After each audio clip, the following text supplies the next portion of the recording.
When the road ends. Captain Zara Al-Mansuri glanced at the dashboard clock as she navigated the winding mountain road.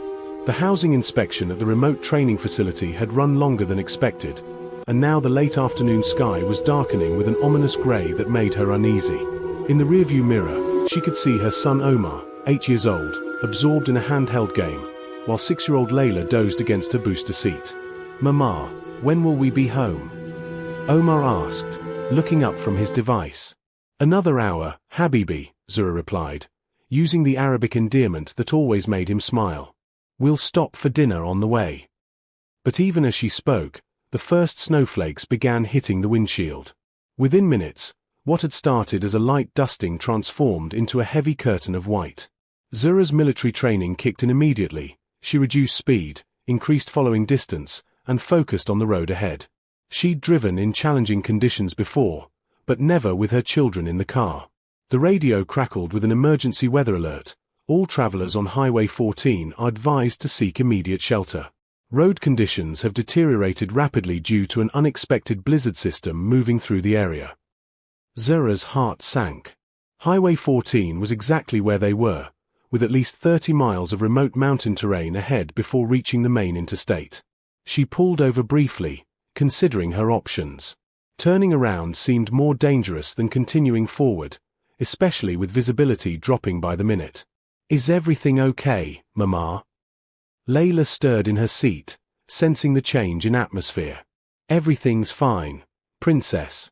Just some snow," Zura said calmly, though internally she was running through contingency plans. Her phone showed no signal, which meant she couldn't call for help or get updated road conditions. She pressed forward, gripping the steering wheel tighter as the wind picked up, rocking the SUV. The snowfall intensified until she could barely see 10 feet ahead. Then, without warning, a grinding sound came from under the hood, followed by a complete loss of power.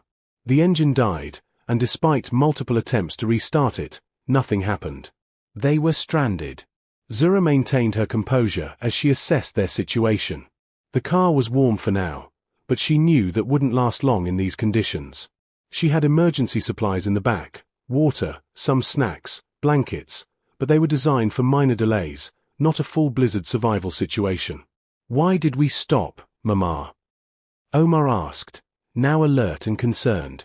"The car needs a little rest," she said, keeping her voice steady while her mind raced through survival protocols.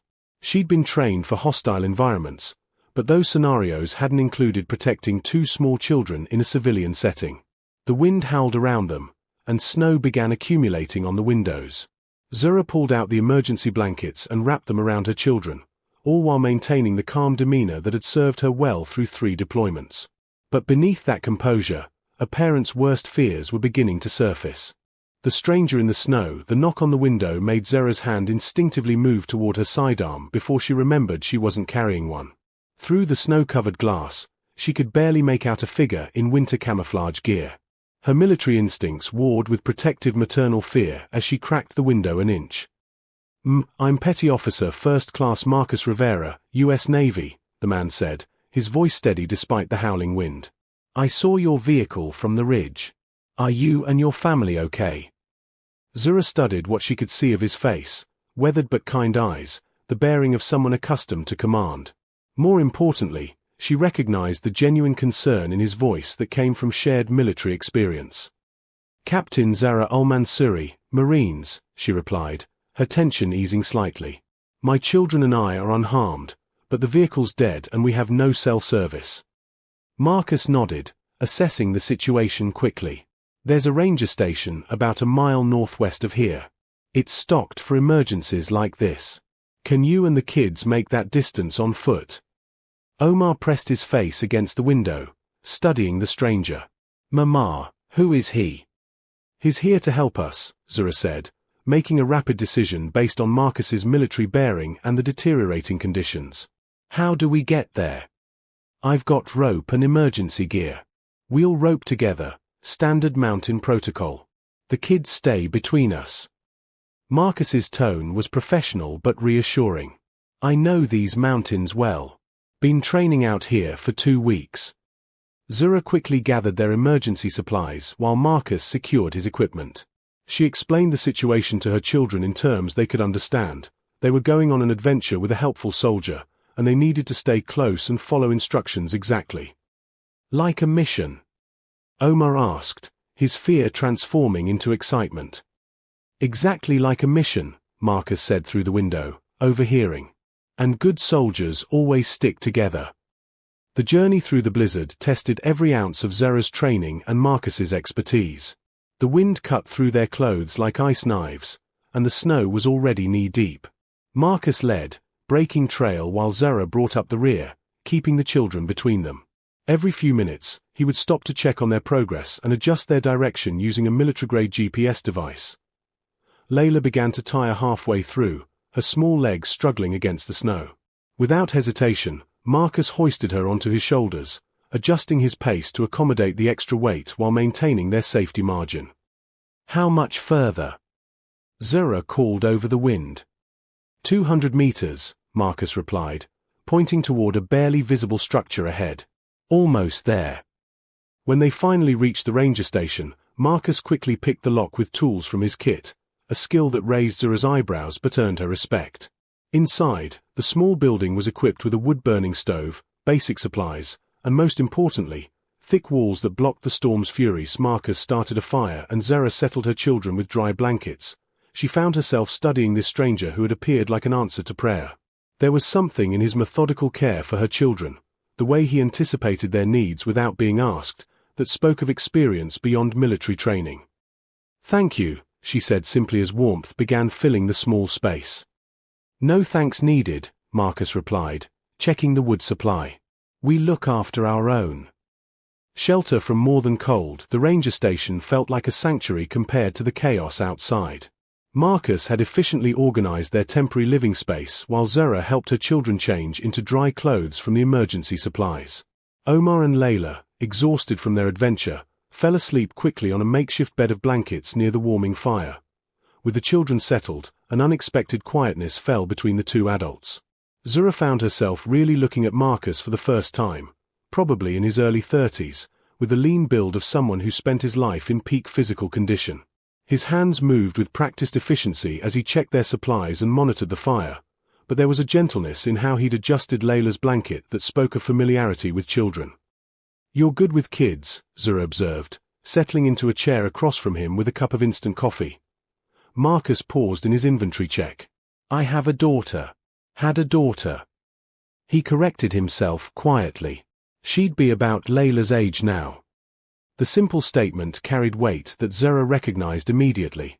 She'd heard that tone before, from fellow service members who'd lost everything that mattered while trying to serve their country. "I'm sorry," she said, meaning it. "Deployment. Car accident while I was overseas. Sarah was driving Emma to daycare when a drunk driver ran a red light." Marcus's voice remained steady, but his hands stilled. 3 years ago now. Sometimes I still catch myself buying the wrong size clothes when I'm shopping."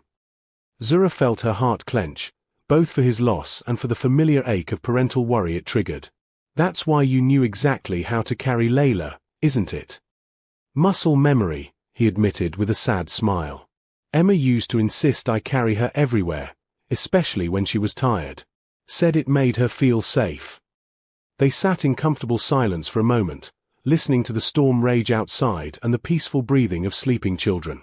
Zera studied Marcus's profile in the firelight, recognizing the particular loneliness that came with military life, especially single military life. "What about their father?" Marcus asked gently. He decided that deployment schedules and military life weren't compatible with his idea of family, Zera replied matter-of-factly. "Left when Layla was 2 and Omar was 4. Said he couldn't handle the uncertainty anymore." "His loss," Marcus said with quiet conviction. "Those are great kids. You can see they feel secure, loved. That's not easy to achieve with our lifestyle." Zera felt an unexpected warmth at the compliment. "Some days I wonder if I'm doing enough. Between deployments, training exercises, and trying to be everything they need, it's overwhelming sometimes. From what I saw today, they trust you completely. That doesn't happen by accident." Marcus added another log to the fire, sending sparks up the chimney. You kept them calm in a genuinely dangerous situation. That's not just good parenting, that's exceptional parenting. You did the same thing, Zura pointed out. Turned a rescue operation into an adventure for them. That was brilliant. Sometimes the mission is bigger than the tactical objective, Marcus said with a slight smile. Today the mission was getting 2 kids to safety without traumatizing them. Everything else was secondary. As the night wore on, they found themselves sharing stories about the unique challenges of military parenthood, missing school plays for training exercises, explaining deployments to children who didn't understand why mama or daddy had to go away, the constant balancing act between duty to country and duty to family. Do you ever think about getting out? Zura asked eventually. Every day since Sarah died, Marcus admitted. But then I think about the guys I serve with, the missions that matter. I don't know what I'd do in civilian life. This is all I've ever known. I understand that, Zura said softly. After the divorce, I almost transferred to a desk job, something with regular hours. But Omar asked me why I wasn't wearing my cool uniform anymore, and I realized I'd be giving up part of who I am. Outside, the storm continued its assault, but inside the small shelter, 2 people who had spent years carrying their burdens alone discovered they weren't as isolated as they'd believed. After the storm, dawn brought an eerie silence that felt almost unnatural after the night's chaos. Marcus was already awake, checking the weather conditions and radio frequencies while Zara helped her children prepare for what they hoped would be rescue and return to civilization. Mama, do we have to leave Mr. Marcus? Layla asked, having claimed the Navy SEAL as her new favorite person after he'd entertained her with stories about underwater missions the night before. Mr. Marcus has his own important work to do, Zura explained, though she felt the same reluctance her daughter voiced. The past 18 hours had created an unexpected bond, and returning to their separate lives felt oddly difficult. The rescue helicopter arrived just after noon, cutting through the clear blue sky that revealed the full extent of the storm's impact. Snow had transformed the mountain landscape into something beautiful but treacherous, and Zara realized how much danger they'd truly been in before Marcus found them as they prepared to board the helicopter. Marcus handed Zara a piece of paper with his contact information. In case you ever need anything, he said simply. Or if the kids want to hear more adventure stories. Omar, who had spent the morning pestering Marcus with questions about SEAL training, looked disappointed. Will we see you again? I hope so, buddy, Marcus replied, ruffling the boy's hair. Take care of your mom and sister, okay? You're the man of the family. Omar straightened with pride at the responsibility, and Zara felt her throat tighten at Marcus's easy way with her children. The flight back to base gave Zara time to think about the unexpected turn her weekend had taken. She'd started with a routine administrative task and ended up meeting someone who understood her life in ways she hadn't expected to find again. Over the following days, she found excuses to text Marcus, thanking him again, sharing a photo of the kids back in their normal routine, asking about his training. He responded each time with warmth and genuine interest, and their conversations gradually expanded beyond their shared rescue experience. 2 weeks later, Marcus called with unexpected news. I just got my next set of orders, he said, and Zara braced herself for news that he was deploying somewhere distant. Turns out I'm being transferred to instructor duty at the Mountain Warfare Training Center. That's... Zara paused, not wanting to seem too eager. That's only about an hour from our base. Exactly what I was thinking, Marcus said, and she could hear the smile in his voice. I was wondering if maybe you and the kids would like to get dinner sometime. I know this great family place that has the best milkshakes in 3 counties. Omar and Layla would love that, Zura replied, her heart beating faster than she cared to admit. What about their mom? Marcus asked gently. She'd love it too, Zura admitted as they made plans for the following weekend. Zura found herself smiling more than she had in months. She'd gone into that storm thinking she was protecting her children from danger, but she'd emerged with something she hadn't even known she was looking for. The possibility that her small family might not have to navigate life's challenges alone anymore. When she told the kids about their dinner plans, Omar pumped his fist in victory. Yes. I knew Mr. Marcus would come back. Sometimes, Zura reflected, 8-year-olds had better instincts about people than adults gave them credit for. New beginnings. 6 months later, Zura found herself watching Marcus teach Omar how to properly tie a bowline knot while Layla attempted to braid flowers into Scout's golden fur. The Navy SEAL's German Shepherd had quickly become the fourth member of their weekend adventures, and Zara marveled at how naturally they'd all fallen into a rhythm together. "Mama, can Scout come to my school show and tell?" Layla called from where she sat cross-legged in the grass of the base recreation area. "That's up to Mr. Marcus," Zura replied, though she already knew what his answer would be. In the months they'd been spending time together, Marcus had never said no to anything that would make her children happy. "Of course, Princess," Marcus said, looking up from Omar's knot work. "Scout loves showing off his tricks." "Right, buddy." The dog's tail wagged enthusiastically, and Layla giggled with delight. Zura felt that familiar warmth in her chest that had become common whenever she watched Marcus with her children. He'd never tried to replace their father or assume a parental role he hadn't earned. Instead, he'd simply been present, reliable, and genuinely interested in their lives. "Got it," Omar announced proudly, holding up his perfectly tied knot. "Just like you showed me." "Outstanding work, soldier," Marcus said with mock seriousness, snapping a crisp salute that made Omar beam with pride. As the afternoon sun slanted across the picnic area, Zura reflected on how much had changed since that snowy night. What had begun as a rescue had evolved into friendship, then into something deeper and more complex. She and Marcus had navigated their relationship carefully, both aware of the unique challenges of military life and single parenthood. Their first real date had been dinner at that promised family restaurant, with Omar and Layla serving as enthusiastic chaperones. The second had been a hiking trip where Marcus had patiently taught both children basic outdoor survival skills. By the third month, he was attending Omar's soccer games and helping Layla with a school project about military service. "Penny for your thoughts," Marcus said, settling beside her on the picnic blanket while the kids played with Scout. "Just thinking about how different things are now," Zura replied. "Good different. Even with all the complications?" Marcus asked. They'd had honest conversations about the challenges they faced, potential deployments, the complexities of blending their lives, the responsibility they felt toward her children. "Especially because of how you handle the complications," Zura said. "You could have walked away a dozen times when things got messy or difficult. Military relationships aren't exactly known for their simplicity." Marcus was quiet for a moment, watching Omar show Layla how to throw a frisbee for Scout. "I learned something after Sarah died," he said finally. "Life doesn't wait for perfect timing or ideal circumstances. Sometimes the best things happen when you're not looking for them, and you either embrace them or spend the rest of your life wondering what if." "Is that what this is?" Zara asked softly. "One of the best things?" Marcus turned to face her fully, his expression serious but warm. "Zara, that night in the storm, I thought I was just doing my job, helping a fellow service member in trouble. I had no idea I was about to meet the woman who would remind me that my heart still worked, or that two kids could make me remember what it felt like to be part of a family again." Zura felt tears prick her eyes. "The kids adore you. They've started calling you almost dad, when they think I'm not listening. How do you feel about that?" Marcus asked carefully.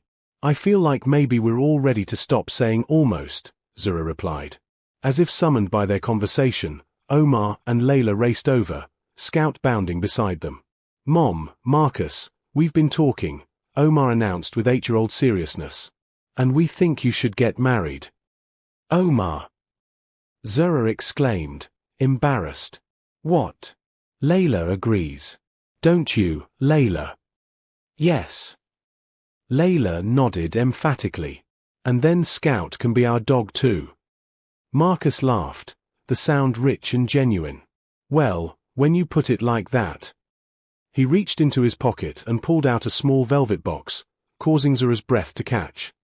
"I was planning to wait until tonight, but I think your children make excellent wingmen." As Marcus proposed there in the afternoon sunshine, surrounded by the laughter of her children and the wagging tail of a dog who'd already claimed them all, Zura realized that sometimes the best journeys began when you thought you were lost. That night in the storm, she'd been focused on survival. She never could have imagined it would lead to this moment, this choice, this beautiful new beginning. "Yes," she whispered, then louder, "Yes." And as Omar and Layla cheered and Scout barked his approval, Zura knew they'd found something worth more than rescue. They'd found home.